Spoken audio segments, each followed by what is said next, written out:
Per diventare un campione, la prima cosa che serve è la disciplina.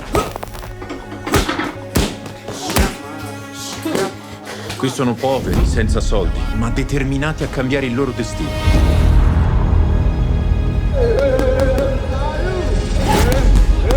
Se riesco a portare a casa un titolo mondiale, avrò realizzato il mio sogno.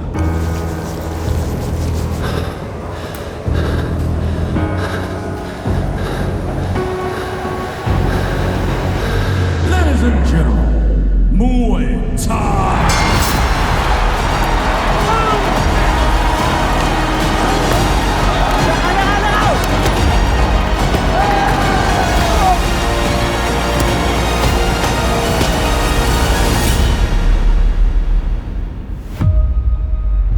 Voglio essere campione. Voglio essere campione.